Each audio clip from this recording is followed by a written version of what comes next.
Hello guys, I wanted to talk to you today about Amazon Web Services' decision to stop providing web services to this company Parler, this social media company that has been called very similar to Twitter, except for far less censorship and moderation, and it's gotten very popular amongst, reportedly it's gotten very popular amongst Trump supporters and far right activists and people along those lines. As far as I can tell, it's all just words and statements and threats. Parler has become popular for these right-wing radicals, which is not entirely their fault because all they do is profess free speech as their motto. And just by doing that, there's been a pouring in of Trump supporters on Parler. So what does that say? I mean, just by saying you're the free speech version of Twitter, you're Twitter, but you're like Twitter, but you respect free speech. And in the last 2 months, you get an onpouring of support. I mean, at the time that Parler was removed from the Apple Store, Parler was the most popular app on the store, and that being despite the fact that I hadn't even heard of this company until like a week ago. Basically when the tech companies Apple, Amazon, and Google all agreed, hey, let's completely box out this small time company with a total of 30 employees. This is a small company. I mean,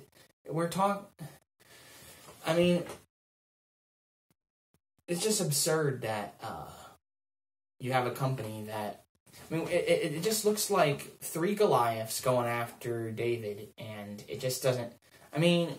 We're not talking about anything that they can. As far as I can tell, there's nothing substantial. There are death threats.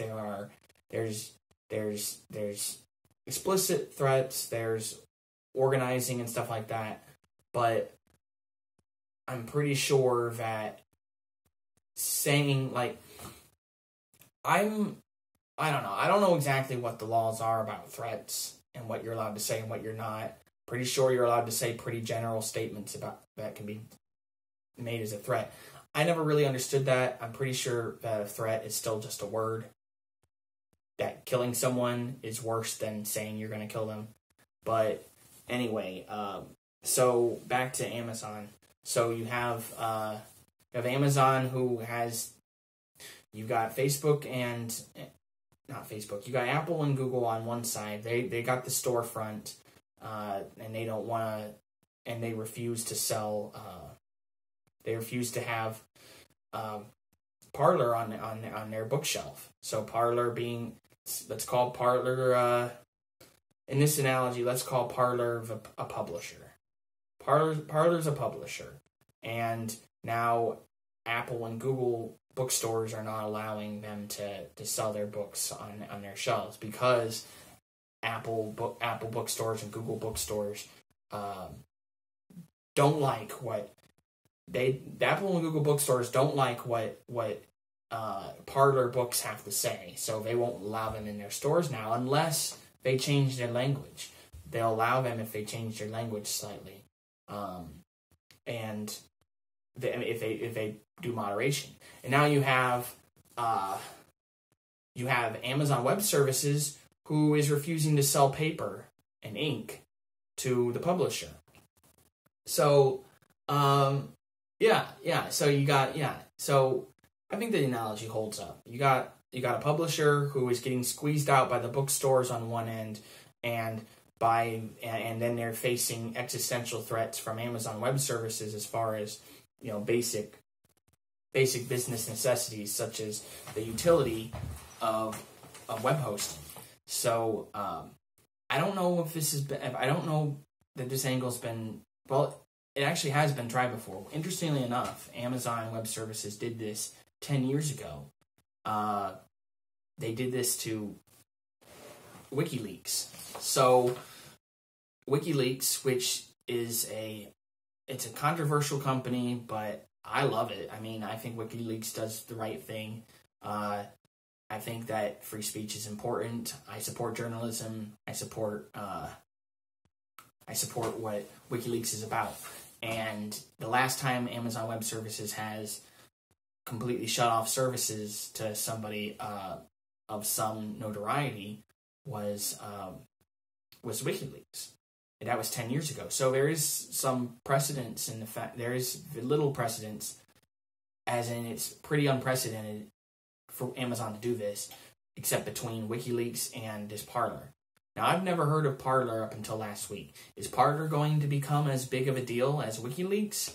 I hope not, because WikiLeaks was a bipartisan organization that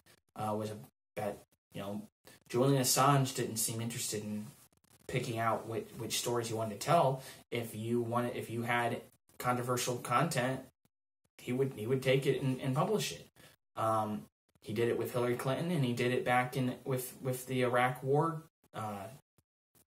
The stuff that the documents that Chelsea Manning released. So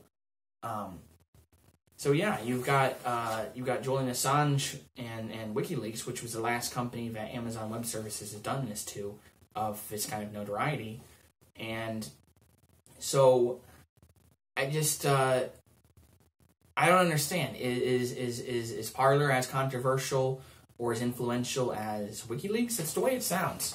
I mean, if you want to shut up Parler and you want to silence the people who, if your goal is, because let's really think about their goal, Amazon Web Services or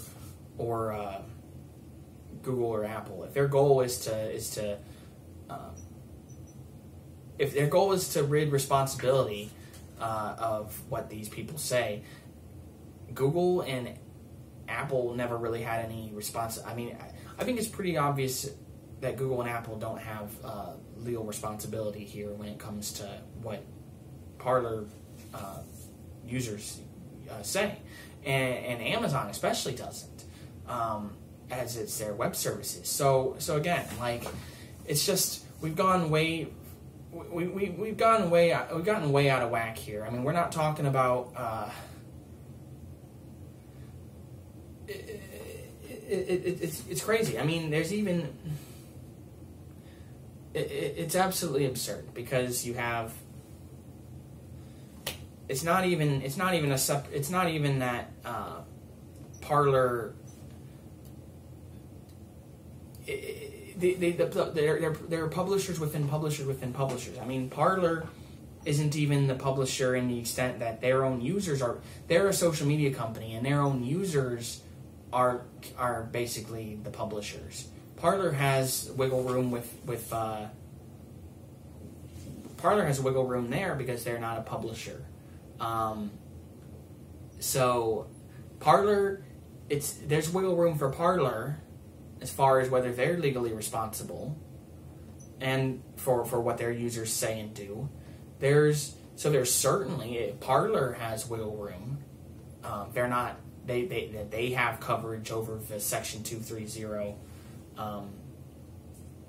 If Parler has coverage, then certainly the bookstore or such as Amazon or Google, they have tons of coverage.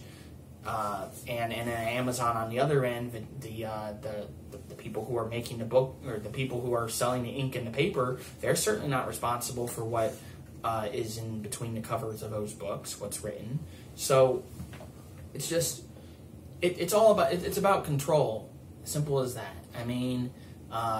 They want to change the narrative, and they want to control the national conversation, and they want to stifle this speech, and it's going to go about as well as it sounds. People are flocking away from. When I was 10 years ago, when I started using Facebook, it seemed like a place where anybody could use the website and have content, and that was fine. And there didn't really seem to be, it wasn't so obvious whatever bias that the company had. Now it seems like there is an extreme bias, and Twitter's even worse than Facebook. And now Google and Amazon are jumping in too. It's just, this kind of stuff's just going to continue to happen. They're going to keep pushing their boundaries, and then they're going to wonder why they're only reaching out to half the country, because the other half of the country is walking away, and every stab at attacking Parler just seems like they just seem like bullies at this point. I mean, this is just aggressive, and it's totalitarian, and it's shocking that that these tech companies can have this kind of sway over national dialogue. All right, thank you for your time.